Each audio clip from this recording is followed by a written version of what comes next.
Mendelian டிசார்டரில் நம்ம முதல்ல பார்க்கக்கூடியது ஹீமோஃபிலியா. இந்த ஹீமோஃபிலியா அப்படின்றது ஒரு செக்ஸ் லிங்க்டு ரெசசிவ் டிசீஸ் அப்படின்னு சொல்லுவாங்க. இப்போ ஹியூமனை எடுத்துக்கிட்டோம் அப்படின்னா அவனுடைய பாடியில் 6 குரோமோசோம், பாடி குரோமோசோம் அப்படின்னு சொல்லிட்டு குரோமோசோம்ஸை வந்து நம்ம பார்க்க முடியும். ஹியூமனோட பாடியில் வந்து 44 குரோமோசோம் வந்து பாடி குரோமோசோம், 2 குரோமோசோம் வந்து செக்ஸ் குரோமோசோமாக இருக்கும். இதெல்லாம் நம்ம முன்னாடியே வந்து படிச்சிட்டோம். இந்த செக்ஸ் குரோமோசோம் அப்படின்றது வந்து 2 டைப்ஸில் இருக்குது. எக்ஸ் அப்படின்ற ஒரு குரோமோசோம் இருக்கும், ஒய் அப்படின்ற குரோமோசோம் வந்து இருக்கும். ஒய் குரோமோசோம் எக்ஸை விட ரொம்ப சின்னதாக தான் இருக்கும். இப்போ ஹியூமனோட மேலில் எக்ஸ் அண்ட் ஒய் அப்படின்ற இந்த 2 குரோமோசோமுமே இருக்கும். ஆனால் ஃபீமேலில் எக்ஸ் அண்ட் எக்ஸ் அப்படின்ற 2 எக்ஸ் குரோமோசோம் அவங்களுடைய பாடியில் செக்ஸ் குரோமோசோமாக இருக்கும். இதுதான் அவங்களுடைய செக்ஸ் டிட்டர்மினேஷனுக்கு காரணம் அப்படின்றதெல்லாம் நம்ம ப்ரீவியஸ் வீடியோவில் பார்த்தோம். அதெல்லாம் உங்களுக்கு ஞாபகம் இருக்கும் அப்படின்னு நினைக்கிறேன். சரி, இப்போ இந்த எக்ஸ் குரோமோசோம் இருக்கு இல்லையா, இதில் வந்து F8 அப்படின்ற ஒரு ஜீன் வந்து இருக்குது. F8 அப்படின்னு சொல்லலாம், அப்படி இல்லைன்னா ஹீம் அப்படின்னு நம்ம சொல்லலாம், ஹெச் அப்படின்னு சொல்லலாம். ஒரு ஜீன் வந்து இருக்குது, சரிங்களா? F8 அப்படின்னு வச்சுக்கலாம். இந்த ஜீனோட வேலை என்ன அப்படின்னா, பிளட் கிளாட்டிங்க்கு தேவையான ப்ரோட்டீன்ஸை வந்து செக்ரேட் பண்ணுறது தான் இதோடைய முக்கியமான வேலை. பிளட் கிளாட்டிங் அப்படின்றது என்னென்னா, நம்மளுடைய உடம்புல ஏதாவது சின்னதாக ஒரு காயம் ஏற்பட்டுடுச்சு அப்படின்னா அதுலேருந்து பிளட் அப்படின்றது வெளியில் வரும். கண்டினியூஸாக 24 மணி நேரமாக பிளட் வெளியில் வருது கிடையாது. ஒரு குறிப்பிட்ட டைமுக்கு அப்புறம் பிளட் வெளியில் வர்றது ஸ்டாப் ஆகிடும். ஏன் ஸ்டாப் ஆகுது? அந்த இடத்துல வந்து பிளட் கிளாட்டிங் அப்படின்றது வந்து நடக்குது. அந்த பிளட் அடிப்பட்ட இடத்துல வந்து என்ன ஆகுதுன்னா, ஒரு நெட்வொர்க் மாதிரி வந்து ப்ரோட்டீன்ஸ் வந்து படிகிறதால உள்ளே இருக்கக்கூடிய பிளட் அப்படின்றது வெளியில் வர்றது கிடையாது, ஸ்டாப் ஆகிடுது, சரிங்களா? அப்போது இந்த ஜீன் இருக்கு இல்லையா, F8 அப்படின்ற ஜீன், நார்மலாக நம்மளுடைய பாடியில் இதுதான் வந்து அதோடைய ஃபங்க்ஷனாக இருக்குது. இப்போ இந்த F8 அப்படின்ற ஜீன் வந்து மியூட்டேஷனால் வந்து பாதிக்கப்பட்டுடுச்சு, மியூட்டேஷன் ஆகிடுச்சு அப்படின்னா, அதில் இருக்கக்கூடிய ஒரே ஒரு பேஸ் பேர்ஸ் ஏதோ சேஞ்ச் ஆகிடுச்சு அப்படின்னா அதனால் ஏற்படக்கூடிய டிசார்டர் தான் இந்த ஹீமோஃபிலியா. அப்போ ஹீமோஃபிலியா அப்படின்றது ஒரு ஹியூமன் பிளட் ரிலேட்டடான ஒரு டிசார்டர் அப்படின்றத நீங்கள் தெளிவாக வந்து புரிஞ்சுக்கணும். அடுத்து இது செக்ஸ் லிங்க்டு ரெசசிவ் டிசீஸ் அப்படின்னு கொடுத்துருக்காங்க. செக்ஸ் லிங்க்டு அப்படின்னா என்ன அர்த்தம்? செக்ஸ் குரோமோசோமில் இருக்கக்கூடிய ஜீனோட மியூட்டேஷனால் இந்த டிசார்டர் அப்படின்றது ஏற்படுது. அதே மாதிரி இந்த இடத்துல எக்ஸ் லிங்க்டு அப்படின்னு தெளிவாக வந்து கொடுத்துட்டாங்க. அப்படின்னா என்ன அர்த்தம்? எக்ஸ் குரோமோசோமில் இருக்கக்கூடிய ஜீனால தான் இந்த டிசார்டர் அப்படின்றது ஏற்படுது அப்படின்றத நம்ம தெளிவாக வந்து புரிஞ்சிக்க முடியுது. அடுத்து இது வந்து ஒரு ரெசசிவ் டிசீஸ் அப்படின்னு கொடுத்துருக்காங்க. ரெசசிவ் டிசீஸ்னால் என்ன? ஒரு டாமினன்ட் அல்லிலும் ஒரு ரெசசிவ் அல்லிலும் இருந்தால் இந்த டிசீஸ் வந்து எக்ஸ்பிரஸ் ஆகாது, சரிங்களா? அதே மாதிரி ஒரு டாமினன்ட் அல்லில் இருந்தாலும் இந்த டிசீஸ் அப்படின்றது எக்ஸ்பிரஸ் ஆகாது. இங்கே இருக்கக்கூடிய இந்த ஜீனில் எல்லாமே வந்து ரெசசிவ் அல்லிலாக இருந்தால் மட்டும்தான் இந்த ஹீமோஃபிலியா அப்படின்ற டிசார்டர் வந்து ஏற்படும், சரிங்களா? அதை நான் என்ன அப்படின்றத உங்களுக்கு சொல்கிறேன். முன்னாடி சொன்ன மாதிரி இது வந்து protein involve in the blood clotting is affected. Blood கிளாட்டிங்க்கு தேவையான அந்த ப்ரோட்டீன் செக்ரேஷன்லாம் இந்த இடத்துல அஃபெக்ட் ஆகும். அதனால் பிளட் கிளாட்டிங் அப்படின்றது நடக்காது. ஒரு சிம்பிள் கட் வந்து நம்மளுடைய பாடியில் ஏற்பட்டாலும் நான் ஸ்டாப்பாக ப்ளீடிங் ஆகிட்டே வந்து இருக்கும், சரிங்களா? சரி, இங்கே இருக்கக்கூடிய இந்த ஜீனில் என்ன அல்லில் இருக்குது அப்படின்னா ஹெச் அண்ட் ஹெச் அப்படின்ற அல்லில் வந்து இருக்குது. ஹெச் அப்படின்றது வந்து டாமினன்ட் அல்லில், ஸ்மால் ஹெச் அப்படின்றது ரெசசிவ் அல்லில். எப்போவுமே வந்து ஒரு ஜீன் அப்படின்னா பேராக தான் வந்து அல்லில்ஸ் வந்து இருக்கும். இந்த மாதிரி அல்லில்ஸ் வந்து இருக்கலாம், அப்படி இல்லைனா இந்த மாதிரி அல்லில்ஸ் இருக்கலாம், அப்படி இல்லைனா இந்த மாதிரி இருக்கலாம். ஸோ இந்த மாதிரி ஏதாவது ஒரு கண்டிஷனில் தான் இருக்கும். ஆனால் ஹியூமோஃபிலியா அப்படின்றது ரெசசிவ் கண்டிஷனில் இருக்கும்போது மட்டும்தான் எக்ஸ்பிரஸ் ஆகும். அந்த விஷயங்களை நீங்கள் தெளிவாக புரிஞ்சுக்கணும். ஹெச் அப்படின்றது வந்து நார்மல் அல்லில் அப்படின்னா டாமினன்ட் அல்லில் அப்படின்னு அர்த்தம். Small H is responsible for haemophilia. இந்த ஸ்மால் ஹெச் அப்படின்னு அதுதான் ஹீமோஃபிலியாவை காஸ் பண்ணக்கூடிய மியூட்டேஷன் அடைஞ்ச அல்லில். அதை நீங்கள் தெளிவாக வந்து புரிஞ்சுக்கோங்க. இந்த பாக்ஸ் வந்து ரொம்ப ரொம்ப இம்பார்ட்டன்ட். ஸோ இந்த பாக்ஸில் இருக்கக்கூடிய விஷயங்கள்லாம் நீங்கள் தெளிவாக வந்து புரிஞ்சுக்கணும். இப்போ ஹியூமனோட ஃபீமேல் எடுத்துக்கிட்டோம் அப்படின்னா அவங்களுடைய செக்ஸ் குரோமோசோம் என்னது? எக்ஸ் அண்ட் எக்ஸ் அப்படின்ற 6 குரோமோசோம் இருக்குது. இந்த எக்ஸ் குரோமோசோமில் ஹெச் அப்படின்ற ஒரு ஜீன் வந்து இருக்குது. நான் முன்னாடியே சொன்னேன், அதை ஹெச் அப்படின்னு கூட சொல்லலாம், F8 சொல்லலாம், ஹீம் அப்படின்னு சொல்லலாம். அந்த ஹெச் அப்படின்ற ஜீனில் அல்லின்ஸ் வந்து எல்லாமே டாமினண்ட்டாக இருந்துச்சு அப்படின்னா அவங்க ஒரு நார்மல் ஃபீமேலாக இருப்பாங்க. இங்கே பாருங்கள், எக்ஸ் குரோமோசோமில் ஹெச் அப்படின்றது டாமினண்ட்டாக இருக்குது, இன்னொரு எக்ஸ் குரோமோசோம்லேயே ஹெச் அப்படின்றது டாமினண்ட்டாக இருக்குது. அப்போ இவங்க வந்து ஒரு நார்மல் ஃபீமேலாக இருப்பாங்க. அவங்களுடைய பாடியில் வந்து பிளட் கிளாட்டிங் அப்படின்றது எப்பவும் போல வந்து நடைபெறும். அதே மாதிரி ஒரு ஃபீமேல் வந்து இருக்காங்க, அவங்களுடைய பாடியில் எக்ஸ் அண்ட் எக்ஸ் அப்படின்ற 2 குரோமோசோம் இருக்குது. அதில் ஒரு குரோமோசோமில் அந்த ஜீன் அப்படின்றது வந்து டாமினன்ட் அல்லில கொண்டு இருக்கு, இன்னொரு குரோமோசோமில் வந்து ரெசசிவ் அல்லில கொண்டு இருக்கு. இது வந்து என்னது? ரெசசிவ் அப்படின்றது இந்த ஹீமோஃபிலியாவுக்கு உண்டான கேரக்டர்ஸ் வந்து அதில் இருக்கும். அப்போ இவங்க வந்து ஒரு ஹெட்டிரோசைக்கஸ் ஃபீமேல், பட் கேரியராக வந்து இருப்பாங்க. கேரியர் அப்படின்றதுக்கு அர்த்தம் என்னென்னா, இவங்க வந்து நோயினால் பாதிக்கப்பட்டிருக்க மாட்டாங்க, ஆனால் இவங்களுடைய பாடியில் அந்த நோயை உண்டு பண்ண அந்த டிசார்டர்ஸ்க்கு உண்டான அந்த அல்லீல்ஸ் அப்படின்றது வந்து இருக்குது. இங்கே இருக்கக்கூடிய அந்த டாமினன்ட் அல்லீல் அப்படின்றது இதை கட்டுப்படுத்துது. அதனால இதோடைய கேரக்டர் அப்படின்றது எக்ஸ்பிரஸ் ஆகல. இவங்களுக்கு அந்த டிசீஸ் அப்படின்றது ஏற்படலை. சரிங்களா? இந்த கேரியரை நம்ம பொதுவாக பெடிகிரியில் வந்து எப்படி குறிப்பிடுவோம் அப்படின்னா, பெடிகிரி சிம்பிள்ஸில் எப்படி குறிப்பிடலாம்னா, இந்த மாதிரி ரவுண்ட் வந்து போட்டுக்கலாம். ஏன்னா இவங்க வந்து ஒரு ஃபீமேல் தானே, ஃபீமேல் அப்படின்னா ரவுண்டுக்கு வந்து போடலாம். சென்டரில் ஒரு டாட் வச்சோம் அப்படின்னா இவங்களை வந்து நம்ம கேரியர் அப்படின்னு நம்ம சொல்லலாம். ஒரு ஃபீமேலு அவங்க வந்து ஜெனட்டிக் டிசார்டர்ஸோட கேரியராக வந்து இருக்காங்க. அப்படி இல்லை அப்படின்னா இந்த மாதிரி ஒரு ரவுண்ட் வந்து போட்டு அதை அந்த மாதிரி ஆஃபாக பிரித்து அதில் வந்து இந்த மாதிரி ஷேட் வந்து பண்ணலாம். ஷேட் பண்ணியிருந்தாங்க அப்படின்னா இதுவும் வந்து கேரியர் அப்படின்னு தான் வந்து அர்த்தம். இதை ஜஸ்ட் நீங்கள் ஞாபகம் வச்சுக்கோங்க. சரிங்களா? அடுத்து இப்போ வந்து ஒரு ஃபீமேல் இருக்காங்க. அவங்களுடைய பாடியில் எக்ஸ் அண்ட் எக்ஸ் அப்படின்ற குரோமோசோம் இருக்குது. ரெண்டுத்துலையுமே வந்து ரெசசிவ் அலீல் இருக்குது அப்படின்னா அவங்க வந்து ஒரு ஹீமோஃபிலிக் ஃபீமேல். அதாவது இந்த ஹீமோஃபிலியா டிசார்டர்ஸால் அஃபெக்ட் ஆனவங்க அப்படின்றத நம்மளால் தெளிவாக தெரிஞ்சுக்க முடியுது. இவங்க வந்து யார்? அஃபெக்ட் ஆனவங்க. ஏன் அஃபெக்ட் ஆகிருக்காங்க? ஏன்னா இவங்களுடைய குரோமோசோமில் இருக்கக்கூடிய அந்த ஹெச் ஜீனில் இருக்கக்கூடிய அலீல்ஸ் எல்லாமே வந்து ரெசசிவ் ஸ்டேட்டில் இருக்குது. அப்போ இவங்க அஃபெக்ட் ஆன ஃபீமேல். சரிங்களா? அடுத்து வந்து ஒரு மேலோடைய குரோமோசோம்ஸ் எடுத்துக்கலாம். ஒருத்தவங்க மேல் வந்து இருக்காங்க. அவங்களுடைய பாடியில் எக்ஸ் அண்ட் ஒய் அப்படின்ற குரோமோசோம் இருக்குது. இந்த எக்ஸ் குரோமோசோமில் ஹெச் அப்படின்ற அந்த ஜீன் வந்து டாமினன்ட் அலீலை கொண்டு இருக்கு அப்படின்னா அவங்க வந்து ஒரு நார்மல் மேலாக வந்து இருப்பாங்க. ஓகேங்களா? அடுத்து அதே மாதிரி எக்ஸ் அண்ட் ஒய் அப்படின்ற குரோமோசோம் ஒரு மேலில் இருக்குது. ஆனால் எக்ஸ் குரோமோசோமில் ஒரே ஒரு ரெசசிவ் அலீல்ஸ் இருக்குது அப்படின்னா அவங்க ஒரு ஹீமோஃபிலிக் மேல். அதாவது நோயினால் பாதிக்கப்பட்டவங்க அப்படின்னு அர்த்தம். சரிங்களா?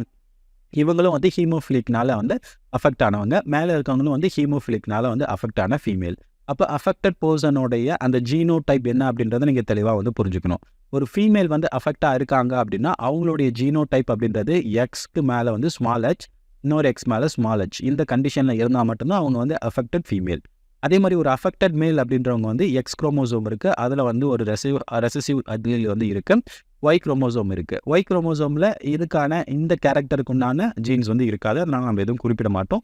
இவங்க எல்லாமே வந்து அஃபெக்டடானவங்க. இதை மட்டும் நீங்கள் தெளிவாக வந்து புரிஞ்சுக்கோங்க. சரிங்களா? ஓகே, இந்த இடத்துல ஒரு சில கிராஸஸை வந்து நான் கொடுத்துருக்கேன். முன்னாடியே நம்ம வந்து பார்த்துருக்கோம். இந்த மெண்டலியன் டிசார்டர்ஸ் அப்படின்றது மெண்டலோடைய அந்த ஹைப்ரிடைசேஷன் பேட்டர்னுக்கு ஈக்குவலாக தான் வந்து இன்ஹெரிட்டன்ஸ் ஆகும் அப்படின்றத நான் உங்களுக்கு சொல்லியிருந்தேன். அதே மாதிரி தான் இங்கே இருக்கக்கூடிய இந்த ஹீமோஃபிலியா அப்படின்றது மெண்டலோடைய பேட்டர்ன் மாதிரி தான் வந்து டிரான்ஸ்மிட் ஆகுது. சரிங்களா? அது எப்படின்றத பார்க்கலாம். ஃபர்ஸ்ட் கண்டிஷனில் ஒரு நார்மல் மேல் வந்து இருக்காங்க. இங்கே பாருங்கள், ஒரு நார்மல் மேல் ஃபாதர் வந்து இருக்காங்க. ரெண்டாவது வந்து ஒரு ஃபீமேல் இருக்காங்க. பட் அந்த ஃபீமேல் வந்து கேரியராக இருக்காங்க. அப்படின்னா என்ன அர்த்தம்? அவங்களுடைய ஒரு எக்ஸ் குரோமோசோமில் ரெசசிவ் அலீல் வந்து இருக்குது. இந்த ஹீமோஃபிலிக் உண்டான அலீல்ஸ் வந்து இருக்குது. இப்போ இவங்க 2 பேரும் வந்து மேரேஜ் பண்ணிக்கிட்டு அவங்களுடைய குழந்தைய வந்து பெற்றுக்கிறாங்க. அவங்களுடைய குழந்தைக்கு யாருக்கு வந்து இந்த டிசீஸ் வந்து ஏற்படும் அப்படின்றத நம்ம தெரிஞ்சுக்கலாம். இப்போ முதல்ல நம்ம கேமிட்ஸை வந்து போட்டுக்கலாம். மேலோட கேமிட்ஸ் இது.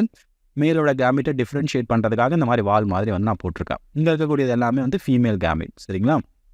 ஓகே, இப்போ இந்த இந்த எக்ஸ் அண்ட் எக்ஸ் அப்படின்ற குரோமோசோம் கொண்ட கேமிட்ஸ் வந்து ஃபியூஸ் ஆச்சு அப்படின்னா அவங்க நார்மல் ஃபீமேலாக வந்து இருப்பாங்க. சரிங்களா? Normal female. அடுத்து எக்ஸ் அப்படின்ற இந்த கேமிட்டும் இங்கே இருக்கக்கூடிய ஒய் கேமிட்டும் வந்து சேர்ந்துச்சு அப்படின்னா இவங்களும் நார்மல் மேலாக வந்து இருப்பாங்க. நார்மல் மேல். ஏன்னா இவங்களுடைய பாடியில் வந்து டாமினன்ட் அலீல் தான் இருக்குது. அப்போ நார்மல் மேலாக தான் வந்து இருப்பாங்க. சரிங்களா? அடுத்து வந்து எக்ஸ் அப்படின்ற இந்த கேமிட்டை கொண்ட ஒரு பெண் கேமிட்டும் ஒரு ஆண் கேமிட்டும் வந்து அந்த இடத்துல வந்து ஃபியூஸ் ஆகுது. அப்போ வந்து ஒன்று வந்து எக்ஸ் அண்டு டாமினன்ட் அலீல் இருக்குது, இன்னொரு எக்ஸில் வந்து ரெசசிவ் அலீல் இருக்குது. அப்போ இவங்க எப்படி இருப்பாங்க? கேரியராக வந்து இருப்பாங்க. அதை நீங்கள் தெளிவாக வந்து புரிஞ்சுக்கணும். கேரியர். சரிங்களா? அடுத்து வந்து ஒரு கேமிட் இருக்குது, ஒரு மேல் கேமிட் இருக்குது. ரெண்டும் வந்து சேர்ந்தாங்க அப்படின்னா இவங்க வந்து என்னது? அஃபெக்டட் மேல் அப்படின்றத நீங்கள் தெளிவாக வந்து புரிஞ்சுக்கணும். சரிங்களா? ஏன்னா இவங்களுடைய எக்ஸ் குரோமோசோமில் ரெசசிவ் அலீல் இருக்குது. ஸோ அப்போ இந்த கிராஸ்லேருந்து நீங்கள் தெளிவாக தெரிஞ்சிக்க வேண்டிய ஒரு விஷயம் என்ன அப்படின்னா, இப்போ மதர் வந்து பாதிக்கப்பட்டிருந்தாலோ இல்லை அவங்க ஒரு கேரியராக இருந்தாலும் அவங்கக்கிட்ட இருக்கக்கூடிய அந்த டிசார்டர் அப்படின்றது அவங்களுடைய சன்னுக்கு தான் வந்து டிரான்ஸ்மிட் ஆகும் அப்படின்றத நீங்கள் தெளிவாக வந்து புரிஞ்சுக்கணும். சரிங்களா? அதே மாதிரி அவங்களுடைய டாட்டரை வந்து அஃபெக்ட் ஆவாங்க. பட் மோஸ்ட்லி வந்து கேரியராக தான் இருப்பாங்க. ஆனால் முழுவதுமாக அஃபெக்ட் ஆகிறது யாருன்னா சன் தான் வந்து அஃபெக்ட் ஆவாங்க. அப்போது இந்த இடத்துல ஹீமோஃபிலியா அப்படின்றது வந்து மதர்கிட்ட இருந்து அவங்களுடைய சன்னுக்கு வந்து டிரான்ஸ்மிட் ஆகும் அப்படின்றத நீங்கள் தெளிவாக வந்து புரிஞ்சுக்கணும். சரிங்களா? ஓகே, அடுத்த காம்பினேஷன் இந்த இடத்துல பாருங்கள். ஒரு ஃபாதர் வந்து ஹீமோஃபிலியாவால் வந்து அஃபெக்ட் ஆகிருக்காரு.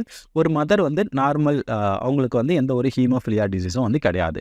இப்போ இவங்களுக்கு வந்து என்ன ஆகுது அப்படின்னா குழந்தை வந்து பிறகுது. அந்த குழந்தையில யார் வந்து அதிகமாக அஃபெக்ட் ஆகிருக்காங்க? டாட்டர்ஸ் தான் வந்து அதிகமாக அஃபெக்ட் ஆகிருக்கிறத நமக்கு தெளிவாக வந்து தெரியுது. அதாவது கேரியர்ஸாக வந்து இருக்காங்க. அப்போ இதிலேருந்து நமக்கு தெளிவாக தெரிகிற விஷயம் என்ன அப்படின்னா, இப்போ வந்து ஒரு ஃபாதர் இருக்காரு அப்படின்னா அவருடைய பாடியில் இருக்கக்கூடிய அந்த எக்ஸ் குரோமோசோம் அப்படின்றது வந்து அவங்களுடைய டாட்டருக்கு வந்து டிரான்ஸ்மிட் ஆகுது அப்படின்றத நீங்கள் தெளிவாக வந்து புரிஞ்சுக்கணும்.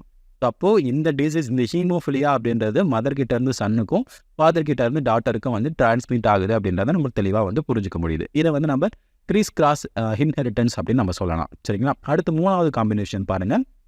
ஒரு அஃபெக்டான ஃபாதரு, ஒரு அஃபெக்டான ஃபீமேல். அஃபெக்ட் அதாவது ஒரு கேரியரான ஒரு ஃபீமேல். இவங்க கேமெட்ஸ் வந்து ப்ரொடியூஸ் பண்ணுறாங்க. இவங்க 2 பேருக்கும் வந்து குழந்தை வந்து பிறக்க போகுது. அந்த குழந்தையில யாரெல்லாம் அஃபெக்ட் ஆயிருக்காங்க அப்படின்றத பார்க்கலாம்.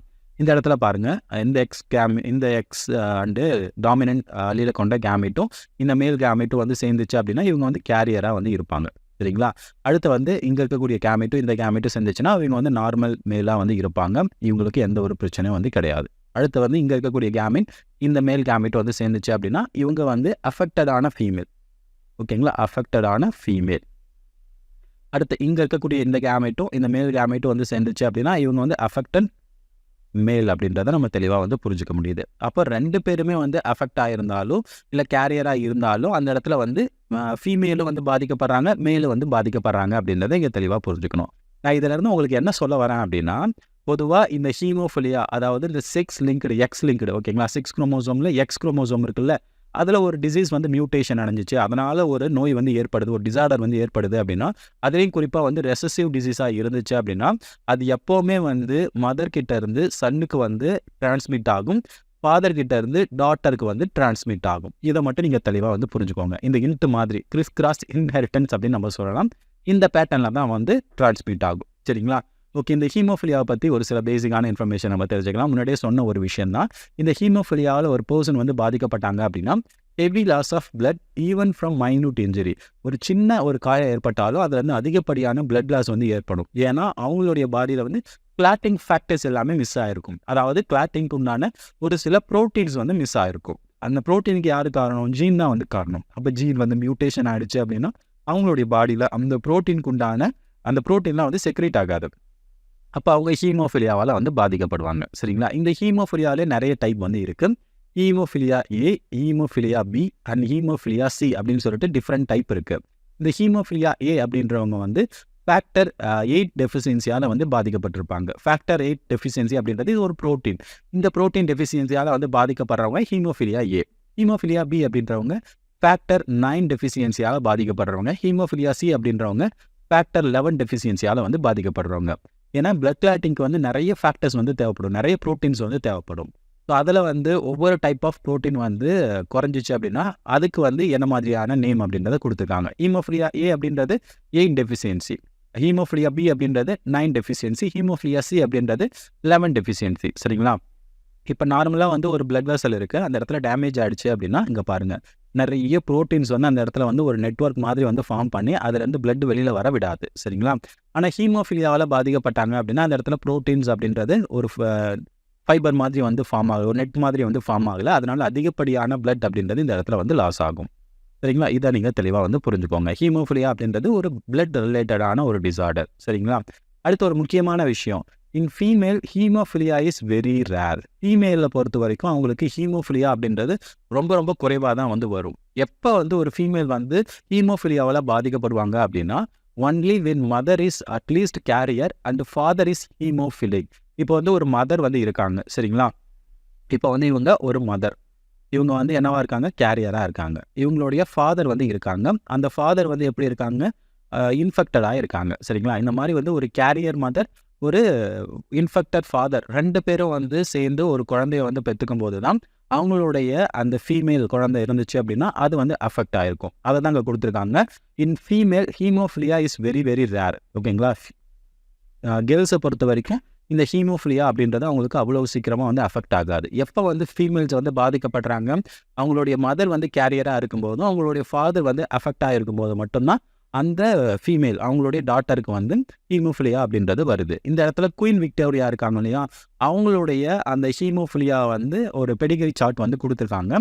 ஏன்னா குயின் விக்டோரியா அப்படின்றவங்க வந்து ஒரு கேரியர், ஹீமோஃபிலியாவோட கேரியர். அவங்களுடைய பாடியில் அது மியூட்டேஷன் மூலமாக வந்து ஏற்பட்டிருக்கலாம். அவங்க வந்து ஒரு கேரியராக இருக்காங்க, அவங்களுக்கு அதனால் எந்த ஒரு பிரச்சனையும் வந்து கிடையாது. ஆனால் அவங்களுடைய ஃபேமிலியில் நிறைய பேர் வந்து அடுத்து வரக்கூடிய ஜெனரேஷன்ஸ் ஆஃப்ஸ்ப்ரிங்ஸில் வந்து நிறைய பேர் வந்து இந்த ஹீமோஃபிலியாவில் வந்து இன்ஃபெக்ட் ஆகிருக்காங்க. அதை தான் இந்த இடத்துல வந்து கொடுத்துருக்காங்க. So our family pedigree show many haemophilic descendant அப்படின்னு கொடுத்துருக்காங்க. இங்கே பாருங்கள், குயின் விக்டோரியா வந்து இருக்காங்க, ஸோ அவங்க வந்து மேரேஜ் வந்து பண்ணிக்கிறாங்க. அவங்களுடைய ஆஃப்ஸ்பிரிங்ஸ் வந்து பாருங்களேன், இவங்க வந்து ஒரு ஃபீமேல் சரிங்களா? இவங்க வந்து மதர் கிட்ட இருந்து சன்னுக்கு தான் வந்து என்ன ஆகுது, அந்த டிசீஸ் அப்படின்றது டிரான்ஸ்மிட் ஆகுது சரிங்களா? இங்க கூட நீங்க பார்த்தீங்கன்னா தெரியும். இதுல ஏதாவது ஒரு ஃபீமேலாவது அஃபெக்ட் ஆயிருக்காங்களா அப்படின்னு கேட்டீங்கன்னா, ஃபீமேல் அப்படின்றவங்க மோஸ்ட்லி இந்த டிசீஸால வந்து அஃபெக்ட் ஆக மாட்டாங்க. எப்போ ஃபீமேல்ஸ் வந்து அஃபெக்ட் ஆவாங்க? ஒரு மதர் வந்து கேரியரா இருக்கணும். ஃபாதர் வந்து ஹீமோஃபிலிக் அஃபெக்டட் ஆனவங்களா இருக்கணும். அவங்க 2 பேரும் மேரேஜ் நடந்துக்கிட்டா தான், அதன் மூலமா வரக்கூடிய அந்த ஆஃப்ஸ்பிரிங்ஸ் அப்படின்றது அஃபெக்டடான ஃபீமேலா இருப்பாங்க. ஆனா இந்த இடத்துல பாருங்களேன், இவங்க வந்து ஒரு ஃபீமேல் கேரியரா வந்து இருக்காங்க. கேரியர்னா இந்த மாதிரி ஆஃப் வந்து ஷேடோ பண்ணியிருக்கோம். அதிலிருந்து வரக்கூடிய அந்த ஆஃப்ஸ்பிரிங்ஸ்ல பாருங்க, நெறைய பேர் வந்து மேல்ஸ் தான் வந்து என்னவா இருக்காங்க, அஃபெக்டடா இருக்காங்க. ஃபீமேல் அப்படின்றவங்க கேரியரா தான் இருக்காங்க. அப்போ இந்த இடத்துல நீங்க தெரிஞ்சுக்க வேண்டிய விஷயம் என்ன அப்படின்னா, இந்த செக்ஸ் லிங்க்டு ரெசசிவ் டிசீஸ் அதாவது குறிப்பா வந்து எக்ஸ் குரோமோசோம்ல அந்த மியூட்டேஷனால பாதிக்கப்பட்ட ரெசசிவ் டிசீஸ்ல இருக்கக்கூடியவங்க, அவங்களுடைய மதர் கிட்ட இருந்து சன்னுக்கு தான் அந்த டிசீஸ் அப்படின்றது டிரான்ஸ்மிட் ஆகும். ஃபாதர் கிட்ட இருந்து டாட்டருக்கு டிரான்ஸ்மிட் ஆகும். இதை மட்டும் நீங்க தெளிவா வந்து புரிஞ்சுக்கோங்க. சரிங்களா? ஓகே. இப்போ வந்து உங்களுக்கு ஒரு பேசிக்கான ஐடியா வந்து கிடைச்சிருக்கும் அப்படின்னு நினைக்கிறேன். இப்போ நம்ம வந்து இந்த பெடிகிரி சார்ட்டை போட்டு அதை நம்ம எக்ஸ்பிளைன் பண்ணலாம். இப்போ வந்து இங்க ஒரு சில பெடிகிரி சார்ட் வந்து குடுத்துருக்காங்க. இது ஃபர்ஸ்ட் பெடிகிரி சார்ட், 2வது பெடிகிரி சார்ட். இப்போ இதுல ஒரு சில கொஸ்டின்ஸ் தான் வந்து கேட்குறாங்க. Study the pedigree chart given below to identify the disorders. இங்க மேல இருக்கக்கூடிய இந்த பெடிகிரி சார்ட்டை வந்து அனலைஸ் பண்ணிட்டு அது என்ன டிசார்டர்ஸ் அப்படின்னு கண்டுபிடிங்க அப்படின்னு கேட்பாங்க. நீங்க முதல்ல வந்து இந்த மாதிரி பெடிகிரியை நீங்க சால்வ் பண்ண போறீங்க அப்படின்னா, உங்களுக்குள்ள நீங்க 2 கொஸ்டின்ஸை வந்து கேட்டுக்கணும். ஃபர்ஸ்ட் வந்து என்ன அப்படின்னா, ஒரு டிசார்டர் அப்படின்றது வந்து செக்ஸ் குரோமோசோம்ல அஃபெக்ட் ஆகுதா, இல்ல அவங்களுடைய பாடி குரோமோசோம்ல அஃபெக்ட் ஆகுதா அப்படின்றத நீங்க பார்க்கணும். அப்போ ஃபர்ஸ்ட் இது என்னது, செக்ஸ் குரோமோசோமா இல்ல பாடி குரோமோசோமா அப்படின்றத நீங்க தெளிவா வந்து பார்க்கணும். இப்போ வந்து பாடி குரோமோசோம் அண்ட் செக்ஸ் குரோமோசோம் இதை நீங்க தெளிவா வந்து கண்டுபிடிக்கணும். 2வது விஷயம் வந்து என்ன அப்படின்னா, அந்த டிசீஸ் வந்து டாமினன்ட்டா அப்படி இல்லைன்னா அது வந்து ரெசசிவா, இதை நீங்க வந்து தெளிவா வந்து கண்டுபிடிக்கணும். ஓகேங்களா? டாமினன்ட்டா ரெசசிவா எப்படி கண்டுபிடிக்கிறது அப்படின்னா, ரொம்ப ரொம்ப ஈஸி. ஸோ இப்போ வந்து இங்க வந்து எத்தனை ஜெனரேஷன் இருக்காங்க, இவங்க வந்து ஒரு ஜெனரேஷன், இவங்க ஒரு ஜெனரேஷன், இவங்க ஒரு ஜெனரேஷன். அப்போ 3 ஜெனரேஷன்ஸோடைய அந்த பெடிகிரி தான் கொடுத்துருக்காங்க, ஃபேமிலி ட்ரீயை தான் கொடுத்துருக்காங்க. இந்த 3 ஜெனரேஷனுமே வந்து அஃபெக்ட் ஆயிருக்காங்க, யாராவது ஒருத்தவங்களாச்சும் அஃபெக்ட் ஆயிருக்காங்க அப்படின்னா அவங்க வந்து டாமினன்ட்டா இருப்பாங்க. அதாவது அந்த டிசீஸ் வந்து டாமினன்ட்டா வந்து இருக்கும். இந்த இடத்துல 3 ஜெனரேஷன்ல 2 ஜெனரேஷன் மட்டும்தான் வந்து அஃபெக்டட் பீப்புள்ஸ் வந்து இருக்காங்க. அப்போ இது ஒரு டாமினன்ட் டிசார்டர்ஸ் இல்லை அப்படின்றது நமக்கு தெளிவா தெரியுது. அப்போ இது வந்து ஒரு ரெசசிவ் டிசார்டர் தான். சரிங்களா? அப்போ ரெசசிவ் டிசார்டர்ஸ் அப்படின்றது 3 ஜெனரேஷன்ஸை நம்ம பார்க்குறோம். அதாவது எத்தனை ஜெனரேஷன் கொடுத்துருக்காங்களோ அத்தனை ஜெனரேஷன்ஸை நம்ம பார்க்கணும். எல்லா ஜெனரேஷன்ஸ்லுமே வந்து அஃபெக்டட் பீப்புள்ஸ் இருந்தாங்கன்னா அது வந்து டாமினன்ட் டிசார்டர். எல்லா இதுலேயும் ஜெனரேஷன்ஸ்லேயும் அஃபெக்டட் பீப்புள்ஸ் இல்லாமல் ஒரு சில இதில் வந்து ஜெனரேஷன்ஸில் யாருமே அஃபெக்டடாக இல்லாமல் அடுத்த ஜெனரேஷன்ஸ் அஃபெக்ட் ஆயிருந்தாங்கன்னா அது வந்து ஒரு ரெசசிவ் டிசீஸ் அப்படின்றத நீங்கள் தெளிவாக வந்து புரிஞ்சுக்கணும். அடுத்தது வந்து செக்ஸ் லிங்க்டா இல்லை பாடி குரோமோசோமான்னு எப்படி தெரிஞ்சுக்கிறது அப்படின்னா, இப்போ வந்து ஒரு மதர் இருக்காங்க. ஓகேங்களா? அந்த மதர்கிட்ட இருந்து அவங்களுடைய அடுத்த ஜெனரேஷன்ஸில் வந்து சன் வந்து அஃபெக்ட் ஆகினாங்க அப்படின்னா அது வந்து என்னது, ஒரு செக்ஸ் குரோமோசோமில் வந்து அதாவது செக்ஸ் குரோமோசோமோடைய மியூட்டேஷனால தான் அந்த டிசார்டர் ஏற்படுது அப்படின்றத நம்ம தெரிஞ்சுக்கணும். ஃபாதர் வந்து இன்ஃபெக்டடாக இருக்காங்க அப்படின்னா அவங்ககிட்ட இருந்து டாட்டருக்கு அந்த டிசார்டர் அப்படின்றது டிரான்ஸ்மிட் ஆகும். சரிங்களா? இந்த இடத்துல பாருங்க, 2 பேர் ஃபாதர் அண்ட் மதர் வந்து கொடுத்துருக்காங்க. ஸோ இந்த இடத்துல நம்மளே வந்து கால்குலேட் பண்ணிக்க வேண்டியது தான். இந்த இடத்துல மதர் வந்து என்னவா இருப்பாங்க, கேரியராக வந்து இருந்திருப்பாங்க. கேரியராக இருக்கிறதால தான் அடுத்த ஜெனரேஷன்ஸில் அவங்களுடைய சன் அப்படின்றவங்க அஃபெக்ட் ஆகுறாங்க. அப்போது செக்ஸ் குரோமோசோமில் ஏதாவது அஃபெக்டட் இருந்துச்சு அப்படின்னா மோஸ்ட்லி அந்த இடத்துல வந்து யார் வந்து பாதிக்கப்படுவாங்க, சன் தான் வந்து பாதிக்கப்படுவாங்க. இது மூலமாக நம்ம ஈஸியாக வந்து தெரிஞ்சுக்கலாம். பாடி குரோமோசோமில் ஏதாவது டிசார்டர்ஸ் இருந்துச்சு அப்படின்னா சன் அண்ட் டாட்டர் 2 பேருமே வந்து அஃபெக்டடாக வந்து பாதிக்கப்படுவாங்க. ஆனால் இந்த இடத்துல பாருங்களேன், மோஸ்ட்லி வந்து சன் தான் வந்து பாதிக்கப்பட்டிருக்காங்க. அப்படின்னா அது செக்ஸ் குரோமோசோமில் ஏற்பட்டிருக்கக்கூடிய டிசார்டர்ஸால தான் அப்படின்றத நம்ம தெளிவாக வந்து தெரிஞ்சுக்கணும். அடுத்த எண்ட் என்ன அப்படின்னா, மதர் கிட்ட இருந்து அவங்களுடைய சன்னுக்கு வந்து டிரான்ஸ்மிட் ஆகும், ஃபாதர் கிட்ட இருந்து டாட்டருக்கு வந்து டிரான்ஸ்மிட் ஆகும். இங்கே பாருங்க, இந்த 2வது டயக்ராம் பாருங்க. இதில் வந்து ஒரு ஃபாதர் இருக்காங்க, ஒரு மதர் இருக்காங்க. இவங்க வந்து கேரியராக இருக்காங்க. அவங்களுடைய அடுத்த ஜெனரேஷன்ஸில் பாருங்க, ஒரு சன் தான் வந்து பாதிக்கப்படுறாங்க. இவங்க வந்து கேரியராக இருக்காங்க. அடுத்த ஜெனரேஷன்ஸில் இவங்க சன் வந்து பாதிக்கப்படலை, பட் ஃபீமேல் வந்து கேரியராக இருக்காங்க. ஏன்னா கம்ப்ளீட்டாக வந்து பார்த்தீங்கன்னா ஃபீமேல் கிட்ட இருந்து ஃபீமேலுக்கு வந்து டிரான்ஸ்மிட் ஆகாது. ஓகேங்களா? அவங்க வந்து கேரியராக தான் இருப்பாங்க. அடுத்துங்க பாருங்கள், இங்கே வந்து ஒரு பேர் வந்து மேரேஜ் பண்ணுறாங்க, அவங்களுடைய சன் தான் வந்து அஃபெக்ட் ஆகுறாங்க. ஸோ அப்போ இந்த மாதிரியான விஷயங்களை தான் நம்ம வந்து தெளிவாக வந்து தெரிஞ்சுக்கணும். இதாக கொடுத்துருக்காங்க. Study the pedigree chart given below the identify the disorder. So இந்த மேலே கொடுத்துருக்கக்கூடிய இந்த இதை வந்து பிலோ மீன்ஸ் கீழே, இதை நம்ம மேலே கொடுத்துருக்கணும் அந்த கொஸ்டினை. ஓகேங்களா? சரி, அப்போ இங்கே இருக்கக்கூடிய இந்த சார்ட்டை நம்ம ஸ்டடி பண்ணி பார்க்கும்போது அது வந்து ஒரு ஹீமோஃபிலியா அப்படின்றது நமக்கு தெளிவாக தெரியுது. அதாவது செக்ஸ் லிங்க்டு ஒரு ரெசசிவ் டிசீஸ் அப்படின்றது நமக்கு தெளிவாக தெரியுது. What would be the possible genotype of member 5 and 11? இதில் வந்து மெம்பர் 5 அண்ட் 11 இவங்களுடைய ஜீனோடைப் என்ன அப்படின்னு கேட்குறாங்க. நான் முன்னாடியே உங்களுக்கு சொல்லியிருக்கேன், இவங்க எல்லாமே இன்ஃபெக்டட் ஆகிருக்காங்க. அப்போ அவங்களுடைய ஜீனோடைப் வந்து என்னவா இருக்கும்? எக்ஸ் குரோமோசோம் இருக்கும், ஒய் குரோமோசோம் இருக்கும். இந்த எக்ஸ் குரோமோசோமில் ரெசசிவ் அலீலாக இருக்கும். ஸோ அப்போ 11லேயும் ரெசசிவ் அலீல் தான் எக்ஸ் குரோமோசோமில் இருக்கும், 5D ரெசசிவ் அலீல் தான் இருக்கும். ஸோ அப்போ இவங்க தான் வந்து என்னது, அவங்களுடைய ஜீனோடைப் இப்படி தான் இருக்கும். ஸோ அதாவது அவங்களுடைய அஃபெக்டடான மேலோட ஜீனோடைப்ஸ் என்ன அப்படின்னா இந்த இடத்துல வந்து கேட்டிருக்காங்க. அது கொஞ்சம் டிஃப்ரெண்ட்டாக கேட்டிருக்காங்க, அவ்வளோதான். ஓகேங்களா? அடுத்து இன் diagram 2 hemophilia male 1 could pass the hemophilia gene to his son. இந்த இடத்துல என்ன கேட்டிருக்காங்க, இந்த 2வது டயக்ராமில் ஹீமோஃபிலியா மேல் இருக்காங்க, இவங்க வந்து ஹீமோஃபிலியாவில் பாதிக்கப்பட்டிருக்காங்க அப்படின்றத தெளிவாக சொல்லிட்டாங்க. Could pass the hemophilia gene to his son. அந்த மேலோடைய சன் வந்து உருவாகுறாங்க இல்லையா, அவங்களுக்கு வந்து இவங்ககிட்ட இருந்து அந்த கேரக்டர் வந்து டிரான்ஸ்மிட் ஆகுமா அப்படின்னு கேட்குறாங்க. அதாவது இவங்களுக்கு வந்து இப்போ குழந்தை பிறகுது, அந்த குழந்தைங்க வந்து மேல் வந்து பாதிக்கப்படுவாங்களா அப்படின்றதான் வந்து தெளிவாக வந்து கேட்குறாங்க. நான் முன்னாடியே சொன்னேன், இந்த இடத்துல வந்து ஃபாதர் கிட்ட இருந்து டாட்டருக்கு தான் போகும், ஃபாதர் கிட்ட இருந்து சன்னுக்குலாம் வந்து போகாது. ஸோ அப்போ இந்த இடத்துல வந்து டிரான்ஸ்மிட் ஆகாது அப்படின்றத நீங்கள் தெளிவாக வந்து புரிஞ்சுக்கணும். சரிங்களா? இதுதான் ஹீமோஃபிலியாவை பற்றின பேசிக்கான இன்ஃபர்மேஷன். ஸோ நீங்கள் ஹீமோஃபிலியாவை பொறுத்த வரைக்கும் ஒரு பெடிகிரி சால்வ் பண்ணணும் அப்படின்னா 2 டிப்ஸ் தான். முதல்ல வந்து அது டாமினண்ட்டாக ரெசசிவா அப்படின்னு கண்டுபிடிக்கணும். டாமினண்ட் அப்படின்றது எல்லா ஜெனரேஷன்ஸ்லையுமே அது வந்து எக்ஸ்பிரஸ் ஆகும். இந்த இடத்துல எல்லா ஜெனரேஷன்ஸ்லுமே கேரக்டர் வந்து எக்ஸ்பிரஸ் ஆகலை. அப்போ இது வந்து டாமினண்ட் கிடையாது அப்படின்றது நமக்கு தெளிவாக வந்து தெரியுது. அடுத்து வந்து செக்ஸ் லிங்க்டா இல்லை பாடிக்கு லிங்க்டா அப்படின்றத நம்ம தெரிஞ்சுக்கணும். செக்ஸ் குரோமோசோம் அப்படின்னா மோஸ்ட்லி வந்து மேல் தான் அதிகமாக வந்து அஃபெக்ட் ஆவாங்க, ஃபீமேல் வந்து அதிகமாக அஃபெக்ட் ஆக மாட்டாங்க. ஆனால் பாடி குரோமோசோம்ஸ் அப்படின்னு வரும்போது மேல் அண்ட் ஃபீமேல் 2 பேருமே ஈக்குவலாக வந்து அஃபெக்ட் ஆகிருப்பாங்க. சரிங்களா? அப்போ ஹீமோஃபிலியானா என்ன அப்படின்றது உங்களுக்கு புரியுதா? சரி, ஓகே. அடுத்த மென்டல் டிசார்டர் என்ன அப்படின்றத நம்ம தெரிஞ்சுக்கலாம்.